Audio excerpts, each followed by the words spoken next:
Recorded by Julian Jameson. Peter Pan by J.M.Barrie. Chapter 3.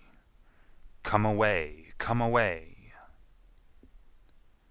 For a moment after Mr. and Mrs. Darling left the house, the night lights by the beds of the three children continued to burn clearly.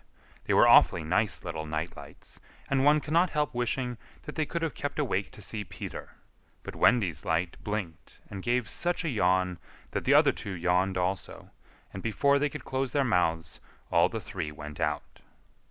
There was another light in the room now, 1,000 times brighter than the night lights, and in the time we have taken to say this, it had been in all the drawers in the nursery, looking for Peter's shadow, rummaged the wardrobe, and turned every pocket inside out. It was not really a light. It made this light by flashing about so quickly.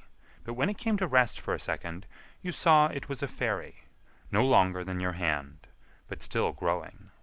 It was a girl called Tinker Bell, exquisitely gowned in a skeleton leaf, cut low and square, through which her figure could be seen to the best advantage. She was slightly inclined to embonpoint. A moment after the fairy's entrance, the window was blown open by the breathing of the little stars, and Peter dropped in. He had carried Tinker Bell part of the way, and his hand was still messy with the fairy dust. "Tinker Bell," he called softly, after making sure that the children were asleep. "Tink, where are you?" She was in a jug for the moment, and liking it extremely. She had never been in a jug before. "Oh, do come out of that jug, and tell me, do you know where they put my shadow?" The loveliest tinkle as of golden bells answered him. It is the fairy language. You ordinary children can never hear it, but if you were to hear it you would know that you had heard it once before. Tink said that the shadow was in the big box. She meant the chest of drawers, and Peter jumped at the drawers, scattering their contents to the floor with both hands, as kings toss halfpence to the crowd. In a moment he had recovered his shadow, and in his delight he forgot that he had shut Tinker Bell up in the drawer. If he thought at all, but I don't believe he ever thought, it was that he and his shadow, when brought near each other, would join like drops of water, and when they did not he was appalled. He tried to stick it on with soap from the bathroom, but that also failed. A shudder passed through Peter, and he sat on the floor and cried. His sobs woke Wendy, and she sat up in bed. She was not alarmed to see a stranger crying on the nursery floor. She was only pleasantly interested. "Boy," she said, courteously, "why are you crying?" Peter could be exceeding polite also, having learned the grand manner at fairy ceremonies, and he rose and bowed to her beautifully. She was much pleased, and bowed beautifully to him from the bed. "What's your name?" he asked. "Wendy Moira Angela Darling," she replied, with some satisfaction. "What is your name?" "Peter Pan." She was already sure that he must be Peter, but it did seem a comparatively short name. "Is that all?" "Yes," he said, rather sharply. He felt, for the first time, that it was a shortish name. "I'm so sorry," said Wendy Moira Angela. "It doesn't matter," Peter gulped. She asked where he lived. "Second to the right," said Peter, "and then straight on till morning." "What a funny address." Peter had a sinking. For the first time he felt that perhaps it was a funny address. "No, it isn't," he said. "I mean," Wendy said nicely, remembering that she was hostess, "is that what they put on the letters?" He wished she had not mentioned letters. "Don't get any letters," he said, contemptuously. "But your mother gets letters." "Don't have a mother," he said. Not only had he no mother, but he had not the slightest desire to have one. He thought them very overrated persons. Wendy, however, felt at once that she was in the presence of a tragedy. "Oh, Peter, no wonder you were crying," she said, and got out of bed and ran to him. "I wasn't crying about mothers," he said, rather indignantly. "I was crying because I can't get my shadow to stick on. Besides, I wasn't crying." "It has come off?" "Yes." Then Wendy saw the shadow on the floor, looking so draggled, and she was frightfully sorry for Peter. "How awful," she said. But she could not help smiling when she saw that he'd been trying to stick it on with soap. How exactly like a boy! Fortunately, she knew at once what to do. "It must be sewn on," she said, just a little patronizingly. "What's sewn?" he asked. "You're dreadfully ignorant." "No, I'm not." But she was exulting in his ignorance. "I shall sew it on for you, my little man," she said, though he was tall as herself, and she got out her housewife and sewed the shadow onto Peter's foot. "I dare say it will hurt a little," she warned him. "Oh, I shan't cry," said Peter, who was already of the opinion that he had never cried in his life, and he clenched his teeth and did not cry, and soon his shadow was behaving properly, though still a little creased. "Perhaps I should have ironed it," Wendy said, thoughtfully, but Peter, boylike, was indifferent to appearances, and he was now jumping about in the wildest glee. Alas, he had already forgotten that he owed his bliss to Wendy. He thought he'd attached the shadow himself. "How clever I am!" he crowed rapturously. "Oh, the cleverness of me!" It is humiliating to have to confess that this conceit of Peter was one of his most fascinating qualities. To put it with brutal frankness, there never was a cockier boy. But for the moment Wendy was shocked. "You conceit!" she exclaimed, with frightful sarcasm. "Of course I did nothing." "You did a little," Peter said, carelessly, and continued to dance. "A little," she replied, with hauteur. "If I am no use, I can at least withdraw." And she sprang in the most dignified way into bed, and covered her face with the blankets. To induce her to look up, he pretended to be going away, and when this failed, he sat on the end of the bed and tapped her gently with his foot. "Wendy," he said, "don't withdraw. I can't help crowing, Wendy, when I'm pleased with myself." Still she would not look up, though she was listening eagerly. "Wendy," he continued, in a voice that no woman has ever yet been able to resist, "Wendy, one girl is more use than 20 boys." Now Wendy was every inch a woman, though there were not very many inches, and she peeped out of the bedclothes. "Do you really think so, Peter?" "Yes, I do." "I think it's perfectly sweet of you," she declared, "and I'll get up again," and she sat with him on the side of the bed. She also said she would give him a kiss if he liked, but Peter did not know what she meant, and he held out his hand expectantly. "Surely you know what a kiss is?" she asked, aghast. "I shall know when you give it to me," he replied, stiffly, and not to hurt his feeling, she gave him a thimble. "Now," said he, "shall I give you a kiss?" And she replied with a slight primness, "If you please." She made herself rather cheap by inclining her face toward him, but he merely dropped an acorn button into her hand. So she slowly returned her face to where it had been before, and said nicely that she would wear his kiss on the chain around her neck. It was lucky that she did put it on that chain, for it was afterwards to save her life. When people in our set are introduced, it is customary for them to ask each other's age, and so Wendy, who always liked to do the correct thing, asked Peter how old he was. It was not really a happy question to ask him. It was like an examination paper that asks grammar, when what you want to be asked is Kings of England. "I don't know," he replied uneasily, "but I am quite young." He really knew nothing about it. He had merely suspicions, but he said at a venture, "Wendy, I ran away the day I was born." Wendy was quite surprised, but interested, and she indicated in the charming drawing-room manner, by a touch on her nightgown, that he could sit nearer her. "It was because I heard father and mother," he explained, in a low voice, "talking about what I was to be when I became a man." He was extraordinarily agitated now. "I don't want ever to be a man," he said with passion. "I want always to be a little boy and to have fun. So I ran away to Kensington Gardens and lived a long, long time among the fairies." She gave him a look of the most intense admiration, and he thought it was because he had run away, but it was really because he knew fairies. Wendy had lived such a home life that to know fairies struck her as quite delightful. She poured out questions about them, to his surprise, for they were rather a nuisance to him, getting in his way and so on, and indeed he sometimes had to give them a hiding. Still, he liked them on the whole, and he told her about the beginning of fairies. "You see, Wendy, when the first baby laughed for the first time, its laugh broke into 1,000 pieces, and they all went skipping about, and that was the beginning of fairies. Tedious talk, this, but being a stay-at-home, she liked it. And so, he went on good-naturedly, there ought to be one fairy for every boy and girl. Ought to be, isn't there? No.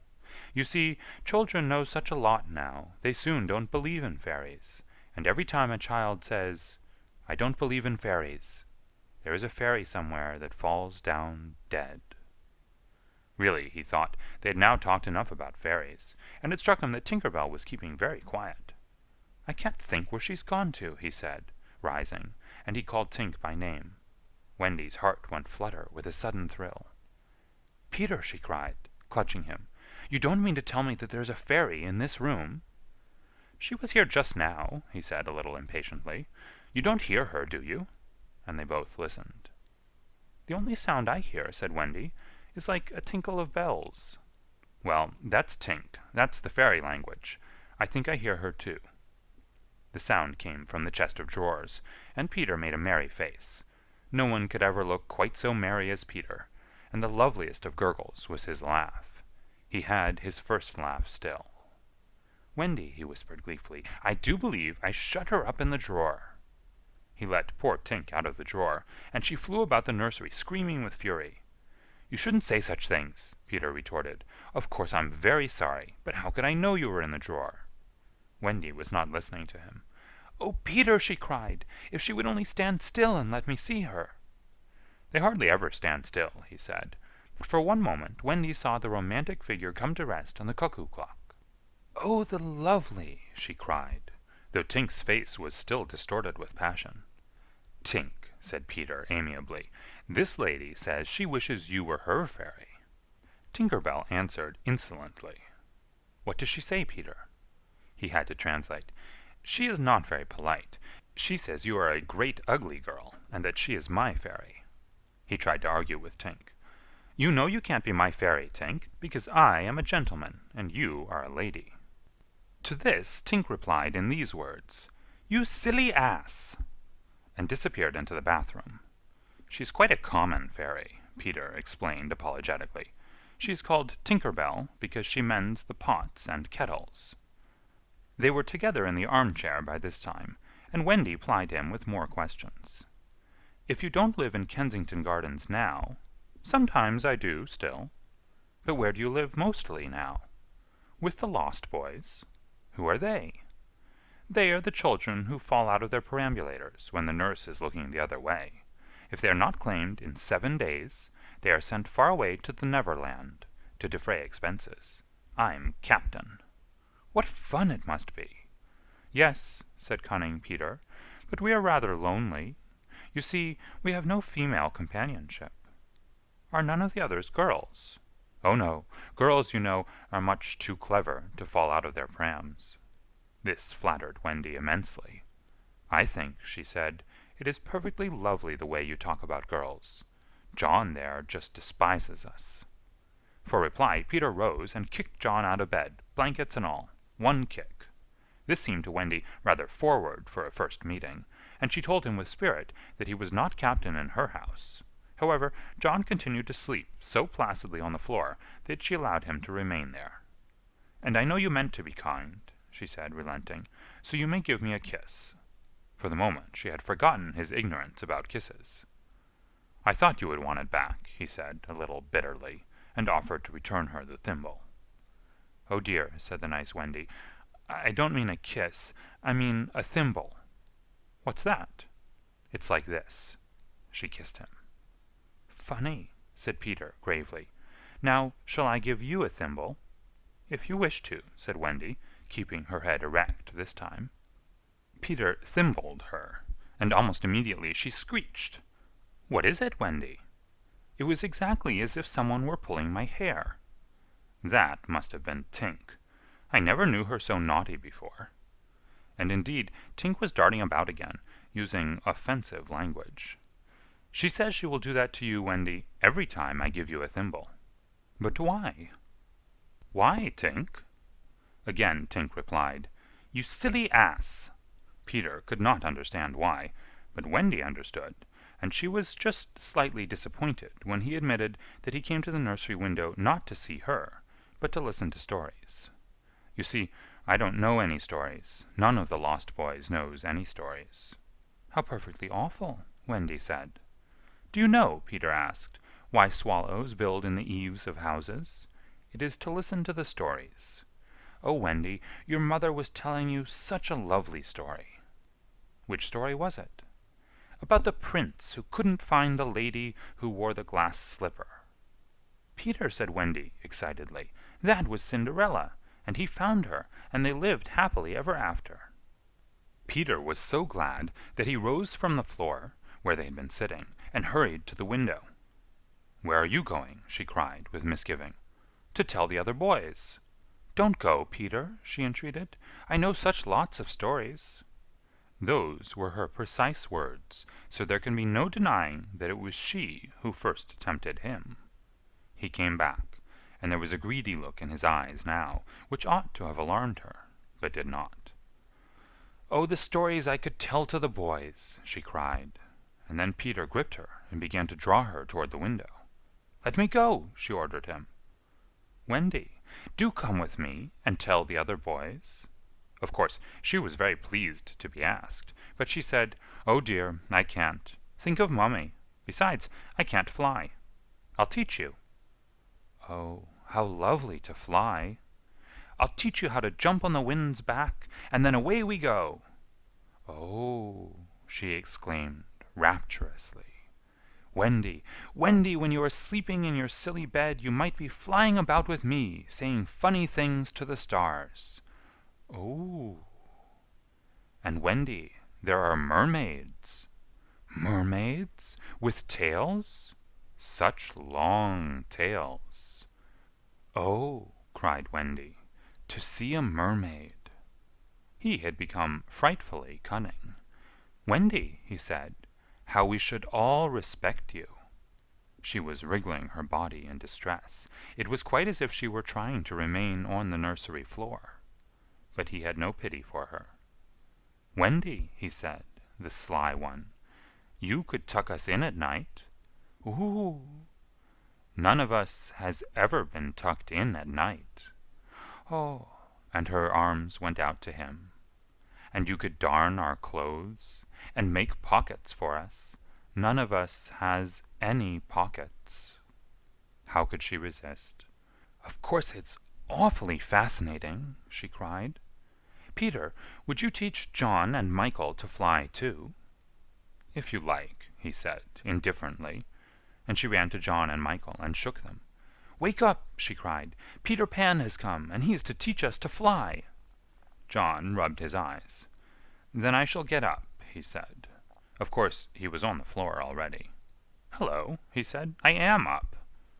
Michael was up by this time also, looking as sharp as a knife with 6 blades and a saw, but Peter suddenly signed silence. Their faces assumed the awful craftiness of children listening for sounds from the grown-up world. All was as still as salt. Then everything was right. No, stop. Everything was wrong. Nana, who had been barking distressfully all the evening, was quiet now. It was her silence they had heard. Out with the light! Hide! Quick! cried John, taking command for the only time throughout the whole adventure. And thus, when Liza entered, holding Nana, the nursery seemed quite its old self, very dark, and you would have sworn you heard its 3 wicked inmates breathing angelically as they slept. They were really doing it artfully from behind the window curtains. Liza was in a bad temper, for she was mixing the Christmas puddings in the kitchen, and had been drawn from them, with a raisin still on her cheek, by Nana's absurd suspicions. She thought the best way of getting a little quiet was to take Nana to the nursery for a moment, but in custody, of course. There, you suspicious brute, she said, not sorry that Nana was in disgrace. They are perfectly safe, aren't they? Every one of the little angels sound asleep in bed. Listen to their gentle breathing. Here Michael, encouraged by his success, breathed so loudly that they were nearly detected. Nana knew that kind of breathing, and she tried to drag herself out of Liza's clutches. But Liza was dense. No more of it, Nana, she said sternly, pulling her out of the room. I warn you, if bark again, I shall go straight for Master and Missus and bring them home from the party, and then, oh, won't Master whip you just." She tied the unhappy dog up again.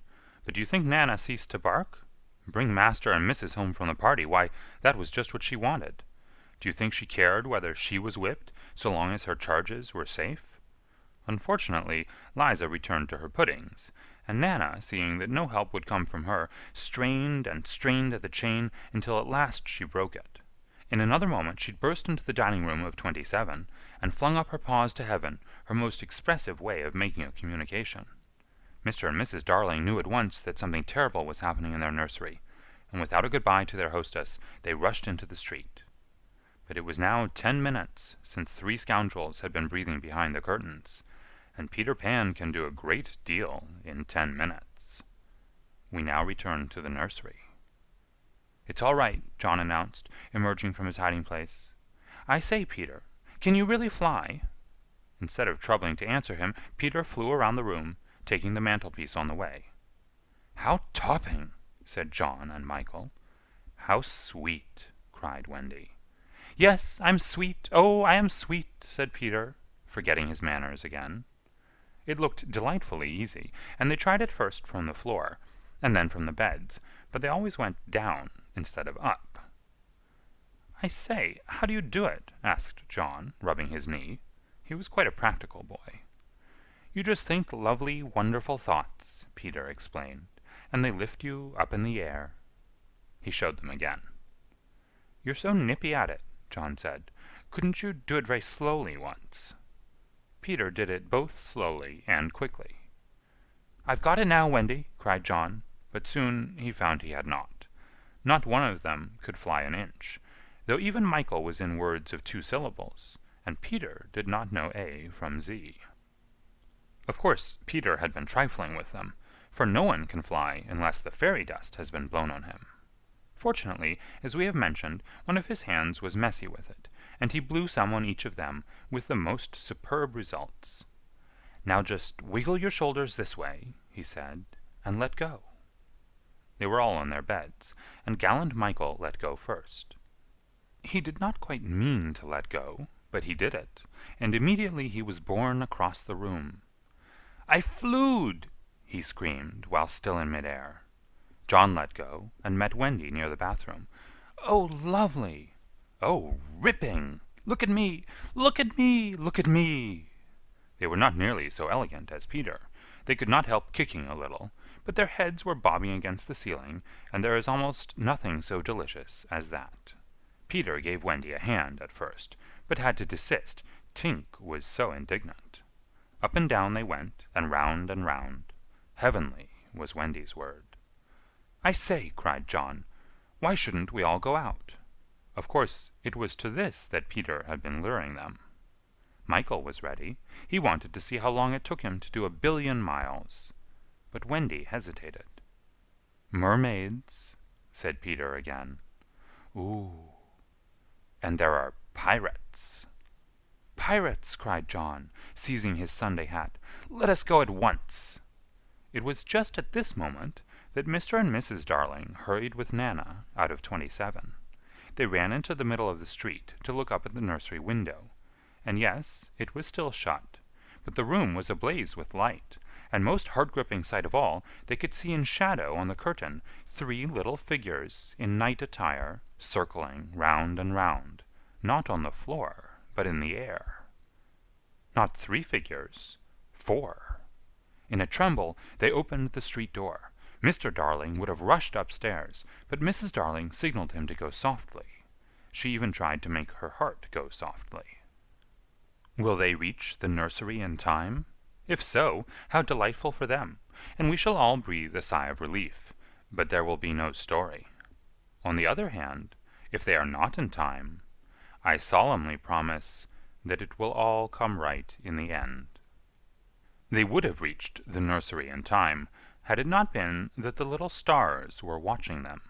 Once again the stars blew the window open, and that smallest star of all called out, "Cave, Peter."